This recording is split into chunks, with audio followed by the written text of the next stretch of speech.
ह्याच्यात सुरू करतोय. सर्व पत्रकार बंधू नमस्कार. माझं नाव आहे अश्विन सुभाषराव नलबले.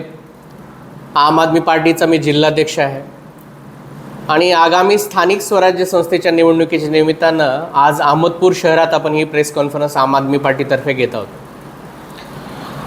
प्रथमतः मला हे इथं जाहीर करायचं आहे की आम आदमी पार्टी लातूर जिल्ह्यातील सर्व स्थानिक स्वराज्य संस्थेच्या निवडणुका स्वबळावर लढणार आहे आणि त्याच अनुषंगानं अहमदपूर शहरातील नगर परिषद, त्याचबरोबर अहमदपूर येथील जो आपला जिल्हा परिषद विभाग आहे त्या विभागातील गटातले जे गट येतात ते गट आणि त्याचसोबत पंचायत समिती गण या सर्व ठिकाणी आम आदमी पार्टी आपला उमेदवार देणार आहे. हे मला जाहीर करायचं होतं म्हणून आज आपण इथं आलं. मी आज आता पहिल्यांदा हे जाहीर करून टाकतो की आम्ही स्वबळावर लढतोय आणि प्रत्येक उमेदवार, भलेही तो नगराध्यक्षपदाचा उमेदवार असू द्या, आम आदमी पार्टी देणार आहे. ऑलरेडी आम्हाला 5-6 जणांनी संपर्क केलेला आहे अहमदपूर नगर परिषदेसाठी आणि त्याचबरोबर जिल्हा परिषदेसाठी सुद्धा इच्छुकांनी आमच्याशी संपर्क केलेला आहे. तर त्यातील योग्य उमेदवाराला पुढील आठवड्यात त्यांच्या मुलाखती घेऊन आम्ही त्यांची नावं पण लवकरच जाहीर करणार आहोत. तर प्रामुख्याने मला असं सांगायचं, तुम्हाला कदाचित माहिती आहे की आम आदमी पार्टीने याआधी महाराष्ट्रामध्ये कुठलीही स्थानिक स्वराज्य संस्थेची निवडणूक लढलेली नाही. तर ही पहिली वेळ आहे जेव्हा आम्ही ही निवडणूक लढतोय. मला माहिती आहे आमचं संघटन प्रत्येक ठिकाणी नाही आहे, पण आम आदमी पार्टीचं चिन्ह किंवा त्याचे आम आदमी पार्टीची ओळख कुणाला नाही आहे असं मला असं वाटतं की भारतात असं कुठलं ठिकाण तुम्हाला सापडणार नाही जिथं आम आदमी पार्टीची ओळख नाही किंवा त्याच्या चिन्हाची किंवा त्यांच्या नेत्याची ओळख नाही. आणि आमच्यासाठी ती USP आहे. जेव्हा आम्ही लोकसभेमध्ये 430 जागा लढल्या 2014ला, त्याच्याच सोबत प्रत्येक जिल्ह्यामध्ये, या देशात जेवढे जिल्हे आहेत कुठल्याही राज्यात असू द्या, त्या प्रत्येक जिल्ह्यामध्ये आम आदमी पार्टीची जिल्हा कमिटी अस्तित्वात आली. पण असं असतानाही पक्षांच्या समोर जो अजेंडा होता किंवा पक्षाला असं वाटलं की छोट्या छोट्या राज्यांमध्ये आपण अगोदर फोकस करावा, म्हणून आम्ही दिल्ली आणि पंजाबमध्ये सुरुवातीला फोकस केला आणि त्याच्यानंतर गोव्याला फोकस केला. तर गोव्यामध्येही आमचे 2 आमदार आहेत आणि गुजरातमध्ये सुद्धा आमचे 5 आमदार आहेत. तर हळूहळू हा प्रवास आमचा सुरू आहे, राजकीय प्रवास मी त्याला म्हणेन.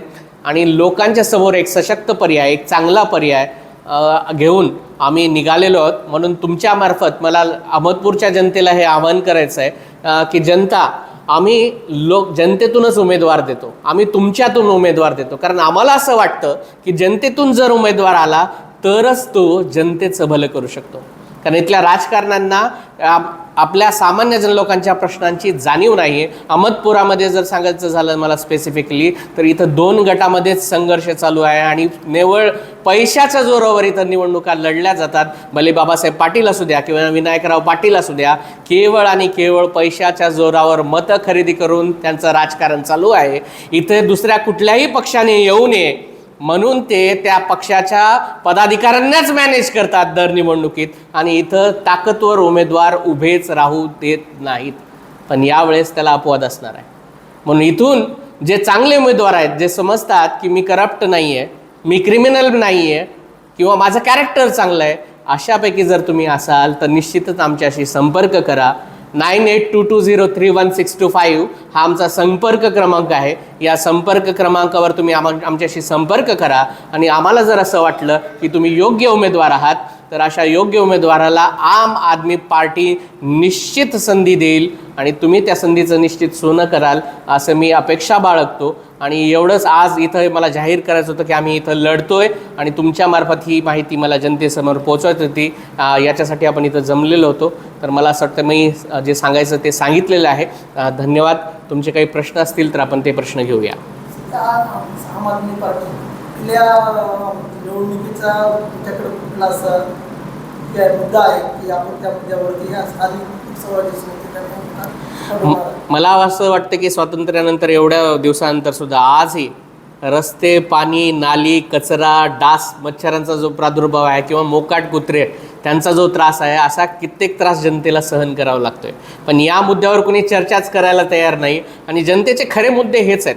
आणि स्थानिक स्वराज्य संस्थेकडून अपेक्षित काय असतं की नगर परिषदेमध्ये माझा जो उमेदवार आहे, माझा जो वॉर्डचा नगरसेवक आहे, त्याला मी अप्रोच करून माझ्या असा काय समस्या आहेत, माझ्या घरासमोर नाली व्यवस्थित आहे का, मला पाणी व्यवस्थित येते का, किती दिवसाला येते, इतर तेथे स्वच्छ येते की नाही, डासांचा प्रादुर्भाव आहे का. अहो काही ठिकाणी तर अशी परिस्थिती आहेत, तुम्ही छोट्या गल्ल्यांमध्ये जा, मुस्लिम वस्त्यांमध्ये, दलित वस्त्यांमध्ये तुम्हाला रस्ते व्यवस्थित दिसणार नाहीत. रस्ते जर असेल तर ते कुठेतरी जाऊन एंड होतात, त्या नाल्या काढलेल्या नाहीत. म्हणजे बिकट अवस्थेतून लोकांना जावं लागतंय. म्हणून हे छोटे छोटे मुद्दे घेऊन, जनतेचे खरे मुद्दे घेऊन जनतेलाच समजवण्यासाठी की बाबा हो, तुम्हाला ह्या मुद्द्यांवर मतदान करायचं आहे.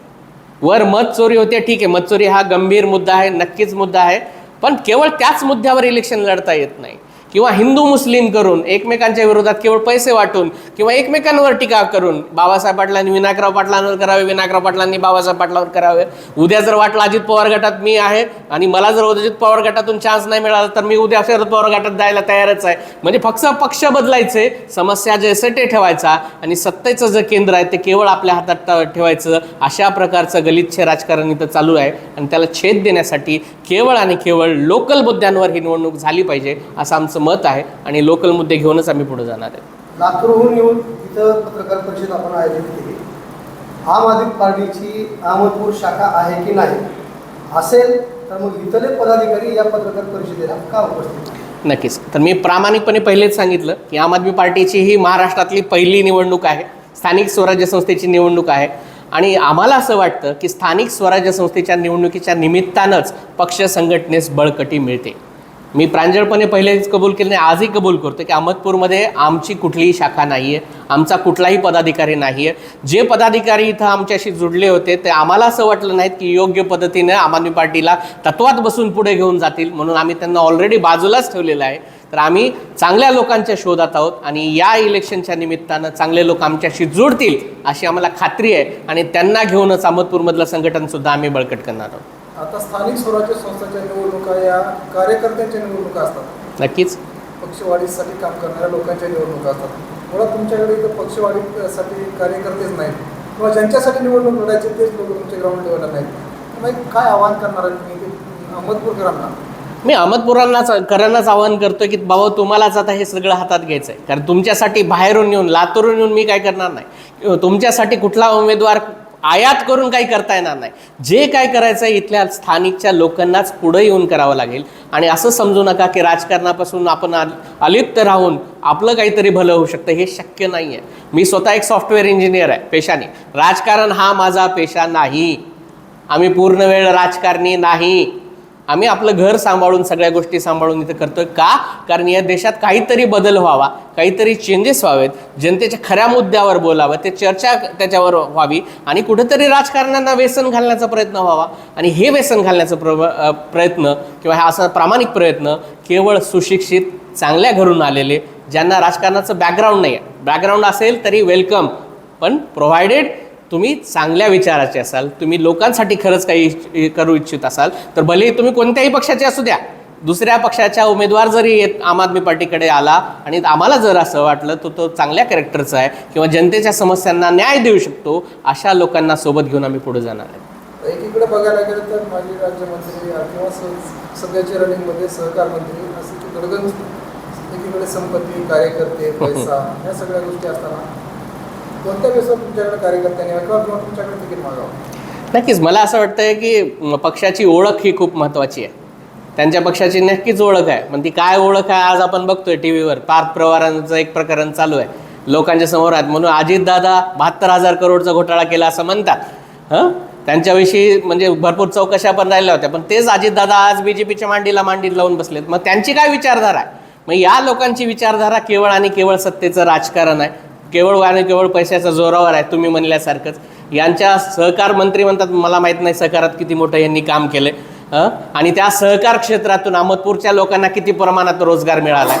महेश अर्बन बँक मला त्यांची माहिती आहे किंवा 1-2 प्रकल्प त्यांचे माहिती आहेत. पण असं काही झालं आहे का की अहमदपूरच्या तरुणाला खूप मोठा न्याय मिळाला आहे, खूप मोठे रोजगार इथं तयार झालेत? सहकारमर्शी तेव्हाच आपण स्वतःला म्हणून घेतलं पाहिजे जेव्हा आपण इथल्या तरुणांना काहीतरी हाताला काम देऊ. त्यांना इलेक्शनमध्ये केवळ जर एक मॅनपॉवर म्हणून जर आपण वापरणार असतील, आपल्या मागे केवळ कार्यकर्ते म्हणून फिरवणार असतील, तर मला असं वाटतं तो खरा विकास नाही आहे. आणि त्याच्यामुळं आपल्याला या सगळ्यांशी लढायला एक मानसिक बळ लागतं, एक नैतिक बळ लागतं, ते आमच्याकडे आहे. अहमदपूरकरांनी इथल्या जनतेने समजा आपल्याला संधी दिली तर पहिलं विजन काय असणार आहे, काय बदल करू इच्छित अहमदपूरमध्ये? मला सुरुवातीला जर अहमदपूरकरांनी संधी दिली तर अहमदपूरकरांच्या मला असं वाटतं की जनता महागाईने खूप त्रस्त आहे. ऑलरेडी टॅक्सच्या स्वरूपात आपल्याकडून लूट केली जाते. आपण पाणीपट्टी भरतोय अहमदपूरमध्ये, सगळ्यांना माहिती आहे. पाणी किती दिवसाला येतं तुम्हालाही माहिती आहे, सगळ्यांनाच माहिती आहे. मग जेव्हा आपण जर केवळ त्या कराचं विवरण बघितलं, जे करपत्रक आपल्याकडून घेतलं जातं घरपट्टीच्या नावाखाली, आपल्याकडून काय काय चार्जेस घेतले जातात, ते करपट्टीचे चार्जेस जर बघितले तर आपल्याला बऱ्याच गोष्टी क्लिअर होतील. उदाहरण देतो, त्याच्यात शिक्षण कर लावलेला असतो, त्याच्यात स्वच्छता कर लावलेला असतो, असे बरेच कर त्याच्यामध्ये लावलेले असतात. पण तुम्हाला असं वाटतं का की स्वच्छता खरंच खूप चांगल्या प्रमाणात होते? पाणीपट्टी घेतली जाते, पण मला आठवड्याला कमीत कमी 15 दिवसाचं गोष्ट मिळून द्या, आठवड्याला कमीत कमी पाणी मला वेळेवर येतं का? मग असं जर असेल तर जनता या सगळ्यांना आपण कर कशासाठी देतोय? मग जर करच आपण देतो आणि त्याच्या मोबदल्यात सुविधा मिळत नसेल तर त्या करालाच आपण कमी करू शकतो ना, किंवा आपण त्याच्यासाठी सुविधा देऊ शकतो. तर आमचं असं म्हणणं आहे की घरपट्टी आम्ही निश्चितच इथं काही ना काही प्रमाणात कमी करण्याचा प्रयत्न करू. त्यासोबतच नळपट्टी जी आहेत ती रिझनेबल करण्याचा प्रयत्न करू. आणि जर आम्ही पाणी देऊ शकलो नाही तर डेफिनेटली आम्हाला असं सांगावं लागेल की आम्ही इथं घरपट्टी हाफ, नळपट्टी माफ करू, जर ती पोझिशन आली तर. पण आम्ही 100% तुम्हाला अगोदर व्यवस्थित पाणी देण्याचा प्रयत्न करू, प्रामाणिक प्रयत्न करू. आणि आम्ही जर तिथं कमी पडलो, आम्हाला असं वाटलं की वरून यंत्रणा हलत नाही आहे, बाकी लिंबोटेच्या आपल्या धरणातून किंवा बाकीच्या इतरतून पाणी वेळेवर आपल्याला आणता येत नाही, तर कुठं ना कुठं आर्थिक स्वरूपात सुद्धा त्याचा मोबदला नागरिकांना मिळाला पाहिजे. केवळ जनतेच्या खिशातून लूट नाही झाली पाहिजे, हे आमचं विजन आहे आणि हे घेऊन पुढे जातोय. पूर्ण इतर राजकीय पक्ष म्हणजे आम आदमी पार्टी त्याच्यामध्ये नेमकं वेगळेपण काय आहे? पहिलं असं मला वेगळेपण सांगायचं आहे की आमच्यासारखे शिकलेले लोक या पक्षामध्ये आलेले आहेत, ज्यांचा राजकारणाशी काही संबंध नव्हता, कुठल्या घराण्याशी आमचा संबंध नाही. माझ्या 5 पिढ्या मागच्या 7 पिढ्या कुठल्या राजकारणात नाही आहेत. आकाश जो आमचा सचिव आहे त्याच्या कुठल्या राजकारणात पिढ्या नाही आहेत. मग घराणेशाहीच्या बाहेर पण आपण कुठंतरी बघितलं पाहिजे. कारण या जनतेला घराणे म्हणून कोणी राजे नाही निवडायचे, आपल्याला आपले प्रतिनिधी निवडायचे आहे. आपण जनतेचे नोकर आहोत, हे लोकांना लक्षात आलं पाहिजे. आणि हा फरक आहे. आम्ही असं समजतो की आम्ही जनतेमधले तुमच्यामधलेच एक आहोत.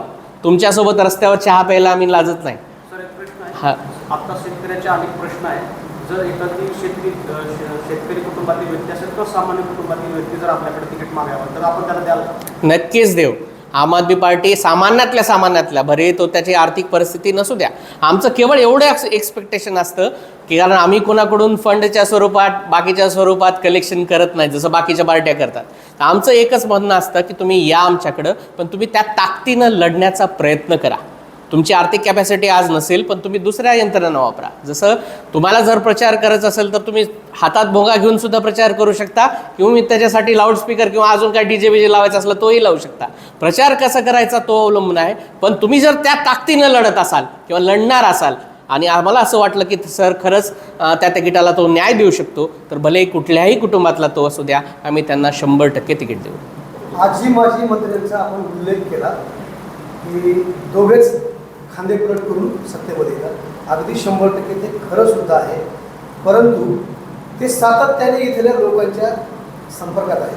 तुम्ही ऐन निवडणुकीच्या पुढे येऊन फक्त मला आम्ही आलो तुमच्याकडे मतदान करा आम्हाला, असं हे कुठेतरी विसंगती वाटत नाही का? नाही, 100% असं तुम्हाला वाटू शकतं, पण मला तसं वाटत नाही आहे. कारण कसा विषय कसा आहे, संपर्कात असणं वेगळी गोष्ट आहे, पण त्या संपर्कात राहिल्यानंतर तुम्ही लोकांसाठी काय करता, कुठल्या योजना आलता, इथल्या लोकांसाठी तुम्ही ॲक्च्युली काय केलेलं आहे. नगर परिषदेची इमारत मला आत्ता कित्येक वर्षांनी थोडीशी चांगली झालेली दिसली आणि तिथं गाळे वेळे काढलेले आहेत. मी अहमदपूरचा आहे त्याच्यामुळं मला माहिती आहे. मागच्या 35-40 वर्षात मी लहानपणापासून बघत होतो, ती इमारतसुद्धा भकास होती.